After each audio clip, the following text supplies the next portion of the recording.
My Lords, it's a great pleasure to follow the noble lady Baroness Chakrabarti and members of your Lordship's House who are dedicatedly glued to their third martial list of amendments to the illegal migration bill. Well, I'm sure have noted that my noble friend Baroness Jones of Moulsekin has attached her name to both Amendments 71 and 72, both of which have been very ably introduced by the noble Lord Anderson of Ipswich, and I have to say I was extremely pleased to see the noble Lord was there in his place and it didn't fall to me to try and do that job. But that does make me reflect on a point that, of course, we are missing two of the key people whose names are on these amendments, the noble Lord Hope of Craighead and the noble Lord Blunkett. And we have been discussing a great deal through our debate on this bill about impact assessments and equality assessments. And I would make the point about how the extreme inequality, the way in which so many members of your Lordship's House are excluded from amendments in which they clearly have a very strong interest by the ridiculous hour at which we are now debating.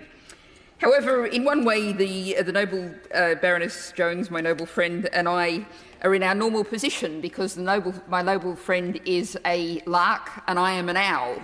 And so normally we hand over round about the late evening, if my noble friend goes home and I pick up from her. Well, the way we're going to do a first and do the morning handover because my noble friend will be awake in about 4 hours' time. Perhaps we'll be handing over then. But I must admit that 1 a.m. is probably not the ideal time to fully bone up on Hardinge Singh principles, because this is an area of law in which my noble friend is much more specialist than I. So I was thinking about how I could usefully add to this debate. And my understanding of this and reading the explanatory notes, and it seems to me the key sentence of this is that if the Secretary of State does not consider that the examination decision or direction will be carried out within a reasonable period of time, the person may be detained for a further period.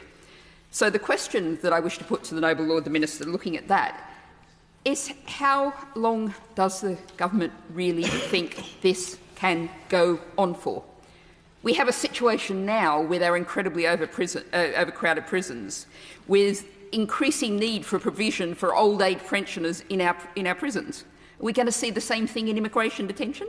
Is that really what the government perceives is likely to happen?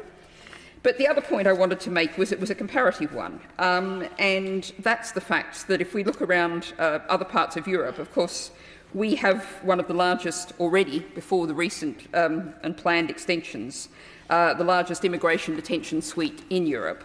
And if we make a comparison of why that is, France has a maximum of 32 days of immigration detention. Germany, it's a sliding scale, but 6 weeks, 6 months, or in extreme cases, 18 months. Hungary is 6 months. So I know the government doesn't really like comparisons of Europe, but aren't we really putting ourselves out on an utter global outlier by these provisions unless they are changed along the lines of these amendments?